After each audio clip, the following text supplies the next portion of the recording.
अस्सलाम वालेकुम। टेक्नोलॉजी इनके साथ मैं हूं शाह रसूल। दोस्तों, आज की वीडियो का जो हमारा टॉपिक है वो है वीडियो एडिटिंग यूट्यूब के लिए। ठीक है, अगर आप यूट्यूब पर आना चाहते हैं या आपका यूट्यूब पे कोई चैनल है और आप एडिटिंग को लेके कुछ मतलब है कि जानना चाहते हैं कि यार मैं अपनी एडिटिंग किस तरह करूं, कहां से स्टार्ट करूं, क्या सॉफ्टवेयर होना चाहिए, क्या इक्विपमेंट होना चाहिए, क्या हार्डवेयर होना चाहिए, क्या तरीक़ेकार होना चाहिए, या फिर मेरा क्या तरीक़ेकार है, ये सारा मैं आपको इस वीडियो में बताऊँगा। लेकिन मैं आपको बताऊँ, इस वीडियो के दो पार्ट होंगे। एक तो आज का ये पार्ट है जिसमें मैं आपको बताऊंगा कि शुरू से लेकर अब तक मैंने क्या क्या हार्डवेयर इस्तेमाल किया और कौन कौन से सॉफ्टवेयर एडिटिंग के लिए इस्तेमाल किए, और मैं इस वक्त कौन सा हार्डवेयर इस्तेमाल कर रहा हूँ और कौन सा सॉफ्टवेयर इस्तेमाल कर रहा हूँ। जो सेकंड पार्ट होगा इस वीडियो का, वो जब मैं अपलोड करूँगा फिर यहाँ कार्ड में मैं डाल दूंगा, तो वहाँ से जाके आप देख लीजिएगा। उसमें मैं आपको बताऊंगा कि इस वक्त मैं कौन सा हार्डवेयर, कौन सा सॉफ्टवेयर इस्तेमाल करता हूँ और क्या तरीक़ेकार है मेरी एडिटिंग का। उस सॉफ्टवेयर को मैं किस तरह एडिट करता हूँ, मैं ऑडियो कहाँ से लेता हूँ, वीडियो जो है वो तो खैर मेरी अपनी होती है, कभी ज़रूरत नहीं पड़ी। तो नॉन कॉपीराइट जो ऑडियोज़ होती हैं हमारे पास, ट्रैक्स होती हैं, वो मैं कहाँ से लेता हूँ, उसको किस तरह मैं प्लेस करता हूँ, वगैरह वगैरह। ये सारी चीज़ें मैं आपको ये जो हमारे पास इसको आप एक सीरीज़ कह लें, दो वीडियोस की, इसमें मैं आप लोगों से शेयर करूंगा। तो सबसे पहले मैं आपको बताऊं, जब मैंने चैनल का आगाज़ किया तो मैंने अपने तौर पर सर्च किया कि यार कौन सा ऐसा सॉफ्टवेयर है जो यूट्यूब की वीडियोस को एडिट करे। तो उस वक्त मैंने कुछ सॉफ्टवेयर जो है उनको मैंने स्टडी किया, जिसमें से मैंने एक सॉफ्टवेयर फाइनल किया। उस सॉफ्टवेयर का नाम था हिट फिल्म 4 एक्सप्रेस। ये एक सॉफ्टवेयर था जिससे मैंने एडिटिंग का आगाज़ किया। उसको मैंने कुछ दिन इस्तेमाल किया, कुछ वीडियोज़ मैंने उस पर एडिट की, बहुत अच्छी परफॉर्मेंस दी उसने। उस सॉफ्टवेयर से मुझे कोई भी शिकायत नहीं हुई। लेकिन जब मैंने क्रोमा शूट करना स्टार्ट किया, क्रोमा कहते हैं जब बैकग्राउंड को हम ग्रीन रखते हैं ना, उसके बाद एडिटिंग के दौरान उस ग्रीन को हम रिमूव कर देते हैं और बैक पे हम कोई भी चाहे तो जो बैकग्राउंड है वो हम प्लेस कर सकते हैं। तो वो जब क्रोमा मैंने शूट स्टार्ट किया तो ये हिट फिल्म 4 जो सॉफ्टवेयर था, इसने उस क्रोमा को प्रॉपरली नहीं काटा। मैं उससे मतलब मुतमईन नहीं था, उसका जो रिजल्ट था उससे मैं मुतमईन नहीं था। फिर मैंने सोचा यार अब इसको चेंज करें, तो उस सॉफ्टवेयर के बाद फिर मैं फिल्मोरा पर आ गया। ठीक है, फिल्मोरा मैंने इस्तेमाल किया और फिल्मोरा ने मुझे बहुत अच्छा जो आउटपुट था वो दिया। सबसे बड़ा मसला जिसका मुझे उस वक्त सामना करना पड़ रहा था वो था क्रोमा का, जो मैंने आपको बताया कि बैकग्राउंड को मैं ग्रीन रखता था और ग्रीन को मैं काट देता था। तो हिट फिल्म 4 जो सॉफ्टवेयर था वो ठीक से प्रॉपरली नहीं काटता था, फिल्मोरा प्रॉपरली उसको काट देता था।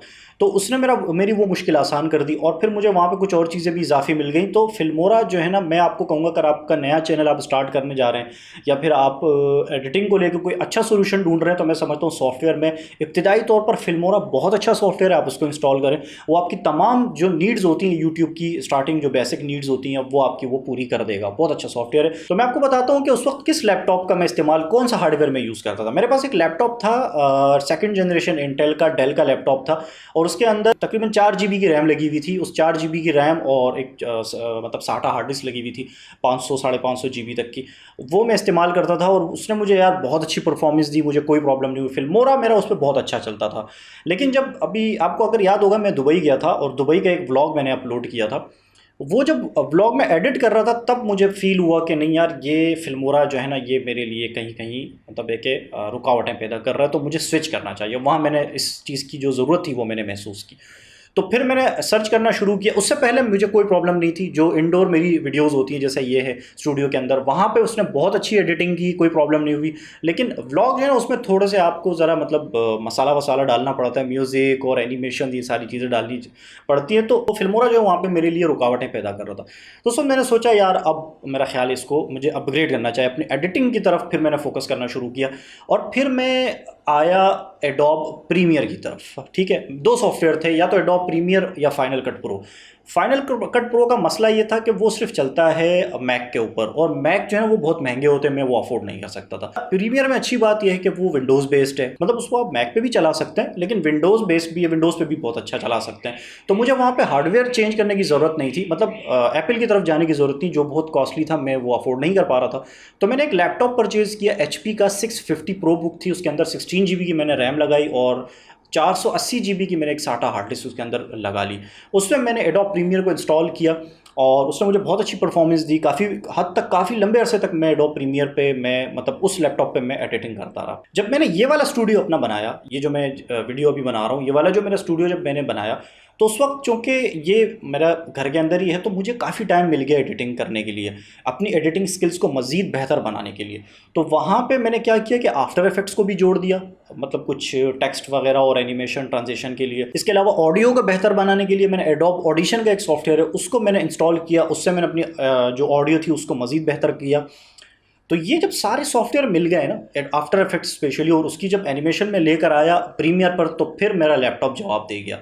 तो हुआ कुछ यूँ कि मैं वीडियो जब अपनी अपलोड एडिट करके जब मैं उसको रेंडर कर रहा था, तो उसने मुझे 70% पर एक एरर दिया, जीपीयू की तरफ से वो एरर था। तो उस वक्त मुझे समझ में नहीं आया कि एरर क्या था। मैंने बहरहाल उसको स्किप किया, और एक दो इंपॉर्टेंट लेयर्स आप लोगों ने अक्सर देखा होगा, यहाँ वीडियो के नीचे मेरी subscribe, like, share red colour का एक आ रहा होता है, वो बहुत हैवी लेयर थी मेरी। तो वो जो लेयर थी उसको जब मैंने डिसेबल करके रेंडर किया, पर रेंडर हो गया। अगले दिन जब फिर मैं वीडियो बनाने लगा, और फिर मैं जब उसको मतलब उसको एडिट करने के बाद जब रेंडर करने लगा, उसने फिर मुझे 70% पर एरर दिया, वही सेम। उस वक्त मैंने सोचा, मैंने कहा यार ये कल भी आया था, ये आज भी आया है। तो उस वक्त मैंने क्या किया कि उसको बंद तो किया, लेकिन बंद करने के बाद फिर मैंने कहा यार ये जो लेयर है मेरी, जो मैंने आपको बताया रेड कलर की, जो यहाँ पे सब्सक्राइब, लाइक, शेयर आ रहा होता है, मैंने कहा यार इसको मैं डिसेबल नहीं करता हूँ। मैंने दोबारा उसको उसी कंडीशन में फिर से रेंडर करना शुरू किया। तो इस बार जो उसने मुझे एरर दिया वो 50% पर दिया। तो मैं समझ गया कि अब मेरा ये लैपटॉप कह रहा है कि भाई बस अब मुझसे और नहीं होगा, मैं यहीं तक था। तो मैंने फिर अपना हार्डवेयर को चेंज करने का सोचा, और उस वक्त मैंने एक दफ़ा और फैसला किया कि यार अभी भी मैं मतलब चाहूँ तो मैं स्विच कर सकता हूँ। मतलब मैं चाहता हूँ यार, देखें मैं एक एडिटिंग की एक चीज़ बताऊँ, सॉफ्टवेयर सारे अच्छे हैं, चाहे फाइनल कट प्रो की तरफ जाएँ, चाहे प्रीमियर बहुत बड़ा सॉफ्टवेयर है, फाइनल कट प्रो भी काफ़ी अच्छा सॉफ्टवेयर है। लेकिन एक सॉफ्टवेयर सेलेक्ट कर लें और फिर उसमें चीते हो जाएं, इतनी उसमें मतलब चीज़ें सीख लें, समझ लें उसको, कि उसमें आप चीते हो जाएं, आपको मतलब है कि कोई ज़रूरत ना पड़े, आपको कोई प्रॉब्लम ना हो, कुछ भी करना हो आप आसानी से कर सकें, चाहे वो फाइनल कट प्रो हो या चाहे वो एडोब प्रीमियर हो। तो मैंने उस वक्त सोचा कि यार अब मुझे जो है ना चेंज करना चाहिए। अच्छा, चेंज करने का मसला ये था, पहले जो मैंने लैपटॉप लिया था उसकी वजह ये थी कि मैं यहाँ अपने साथ ऑफिस भी ले जाता था, फिर मैंने एक दूसरा स्टूडियो जो घर से बाहर था वो मैंने किया हुआ था, वहाँ चला जाता, वहाँ पे जाके वीडियो रिकॉर्ड करके मैं एडिट कर लेता था। लेकिन अब क्या था कि मैं घर पर अपने स्टूडियो मैंने शिफ्ट कर दिया था, तो मुझे लैपटॉप था हो या डेस्कटॉप हो, मुझे कोई प्रॉब्लम नहीं थी, ठीक है ना, क्योंकि 1 महीना तक मैंने लैपटॉप पर एडिटिंग की और 1 महीने तक मैं लैपटॉप को घर से बाहर ही नहीं लेकर गया। तो मुझे उस वक्त ये मैंने फैसला किया कि अगर मैं डेस्कटॉप की भी तरफ जाता हूँ एडिटिंग के लिए तो मुझे कोई प्रॉब्लम नहीं है, ठीक है। अच्छा, जितने पैसों में वो जो लैपटॉप था मेरे पास, उसमें अगर मैं 40-50 हज़ार रुपये और भी ऐड करता तो मेरे पास जो लैपटॉप आता वो मेरी वो नीड शायद पूरी नहीं कर पाता जो मुझे चाहिए थी। दूसरा हाल था क्या कहते हैं, मैक की तरफ जाने का। तो मैकबुक वगैरह जो है वो बहुत ज़्यादा महंगी थी, वो मैं अफोर्ड नहीं कर पा रहा था। फिर मैंने सोचा कि यार अब डेस्कटॉप की तरफ देखते हैं। तो फाइनली मैंने एक जो कंप्यूटर था वो मैंने परचेज़ किया, ये मैं आपको दिखा रहा हूँ। ये HP की Z800 मशीन है। ये जो मशीन है इसके अंदर दो प्रोसेसर हैं, 2.6 गीगाहर्ट्ज़ के दो जियोन के प्रोसेसर्स हैं। इसके अंदर मैंने 16 GB की रैम लगाई है, और एक SSD हार्ड डिस्क 480 GB की जो मेरे लैपटॉप की थी वही मैंने इसके अंदर लगा दी, क्योंकि वो मैंने नहीं परचेज़ की थी। और एक मेरे पास ये एक्सटर्नल हार्ड डिस्क है, ये वाली एक्सटर्नल हार्ड डिस्क है, इसमें मैं बैकअप रखता हूँ अपनी तमाम वीडियोज़ का। तो जो भी वीडियो मैं बनाता हूँ वो मैं इसके अंदर सेव कर लेता हूँ, ताकि कभी आगे जाके ज़रूरत पड़े, किसी वजह से कोई प्रॉब्लम हो जाए, कोई मसला हो जाए मेरे पास मेरी वीडियोज़ का, ताकि बैकअप मौजूद हो। मैं अपनी हर एक वीडियो का बैकअप इसके अंदर रखता हूँ। तो इसको भी मैं लगा देता हूँ अपने कंप्यूटर पे। Z800 कंप्यूटर मैंने परचेज़ किया। अब उसके अलावा मैंने एक बड़ी एलईडी भी खरीदी लो बेजल्स के साथ, थिंक सेंटर लिनोवो LCD है ये। तो उस पर फिर जब मैं ये लेकर आया, इसमें मैंने प्रीमियर इंस्टॉल किया, सारे अपने सॉफ्टवेयर वगैरह इंस्टॉल किए, और जब मैंने इस पर एडिटिंग शुरू की तो इसने यकीन करें मेरी तबीयत खुश कर दी। थोड़ा सा मैं यहाँ पे स्पेसिफिकेशन बताऊँ कि फ़र्क क्या था, असल में वजह क्या थी। देखिए, वो जो मेरा लैपटॉप था ना 650 HP जिस पर मैं एडिटिंग करता था, जो प्रीमियर के दौरान मुझे प्रॉब्लम हुई, वो 3 MB कैश था।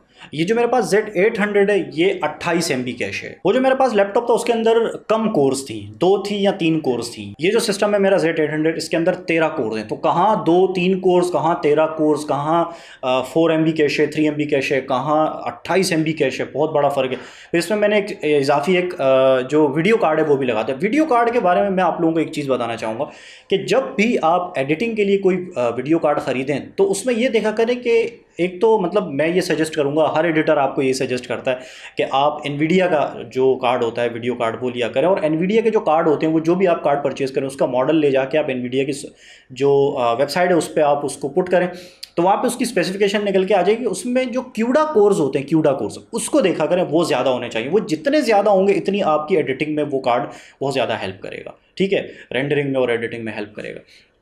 तो मैंने जब सर्च किया अपने तौर पर, अच्छा मैं चाह रहा था कि मैं कार्ड नया लूँ, तो नया कार्ड तकरीबन जो मुझे मिल रहा था 2 GB का, इसके अंदर क्यूडा कोर्स थे, 750 क्यूडा कोर्स थे, वो जो है मुझे मिल रहा था तकरीबन 20,000 रुपये की, 20 से 22,000 रुपये की रेंज में। अभी जो मैंने कार्ड लगाया है एनवीडिया का, इसके अंदर 1350 क्यूडा कोर्स हैं, ठीक है, कहाँ 750, कहाँ 1350। तो मैंने कहा यार मुझे ये थोड़ा यूज़ में था, ब्रांड न्यू नहीं था, लेकिन मुझे ये स्पेसिफिकेशन अच्छी लगी। 3 GB का ये कार्ड है, ये मैंने परचेज़ किया, इसके अंदर मैंने प्लेस कर दिया। तो टोटल ये मेरा सिस्टम है, इसमें मैं एडिटिंग करता हूँ और एडोब प्रीमियर प्रो के अंदर मैं एडिटिंग करता हूँ। इसके अलावा आफ्टर इफेक्ट्स को भी मैं इसमें शामिल करता हूँ, जब मुझे टेक्स्ट चाहिए होती है या कोई एनिमेशन वगैरह छोटी मोटी चाहिए होती है तो मैं आफ्टर इफेक्ट्स को इंक्लूड कर लेता हूँ। इसके अलावा ऑडियो के लिए मैं एडोब ऑडिशन जो है उससे मैं अपनी जो ये ऑडियो होती है इसको मैं थोड़ा सा बेहतर करता हूँ, नॉइस कैंसिलेशन, थोड़ी सी मतलब आवाज़ को क्रिस्प बनाने की मैं कोशिश करता हूँ। तो उससे ये होता है कि फाइनली जो वीडियो रिजल्ट निकल के आता है वो इस वक्त आपके सामने है। दोस्तों ये कंप्लीट डिटेल थी जो शुरू से लेकर अब तक मैं इस्तेमाल करता आया हूँ। और आप लोग अगर अपने लिए मुझसे पूछेंगे तो मैं आपको सबसे पहले तो ये मशवरा दूंगा कि यार अगर आपका चैनल नया है यूट्यूब पे या आप अभी स्टार्ट करने जा रहे हैं तो कोई खर्चा करने की ज़रूरत नहीं है भाई। जो आपके पास लैपटॉप है या फिर पीसी है बेसिक सा वही ठीक है। फिल्मोरा बहुत अच्छा सॉफ्टवेयर, आप उसको इंस्टॉल करें, उससे एडिटिंग शुरू करें। जब आपका चैनल इंशाल्लाह अच्छा हो जाएगा, अच्छे व्यूज़ आना शुरू हो जाएंगे, सब्सक्राइबर्स जो नंबर है वो बढ़ जाएगा, उसके बाद आप फिर खर्चा कर सकते हैं, कोई महंगा कंप्यूटर ले लें या फिर लैपटॉप ले लें और प्रीमियर वगैरह या फिर जो भी सॉफ्टवेयर आप अगर मैक की तरफ जाते हैं तो वहाँ पे आपको फाइनल कट प्रो का भी ऑप्शन मिल जाता है। और विंडोज़ पे रहते हैं तो प्रीमियर प्रो सबसे अच्छा सॉफ्टवेयर है, उस पर आप एडिटिंग कर सकते हैं। थोड़ा सा उसको सीखना पड़ेगा, समझना पड़ेगा। दोस्तों ये थी कंप्लीट डिटेल्स के शुरू से लेकर अब तक मैंने कौन कौन से सॉफ्टवेयर इस्तेमाल किए, कौन कौन सा हार्डवेयर इस्तेमाल किए एडिटिंग के लिए। अगले पार्ट में मैं आपको लेकर जाऊंगा अपने सिस्टम पर और वहाँ पे मैं आपको बताऊंगा किस तरह मैं वीडियो को रिकॉर्ड करता हूँ, किस तरह फिर मैं कॉपी करता हूँ, किस तरह मैं एडिट करता हूँ, कहाँ से मैं ऑडियो उठाता हूँ, कहाँ से मैं ट्रांजिशन उठाता हूँ, वगैरह वगैरह, ये सारी चीज़ें मैं आपको बताऊंगा। ये वीडियो अगर आपको पसंद आई हो तो लाइक कर लीजिएगा और मजीद अगर इस हवाले से एडिटिंग के हवाले से कुछ आप पूछना चाहते हैं तो नीचे कॉमेंट सेक्शन में मुझसे पूछ लीजिएगा, मैं आपको रिप्लाई कर दूंगा। Thank you so much for watching, अपना ख्याल रखिएगा, मिलते हैं अगली वीडियो में। अल्लाह हाफिज़।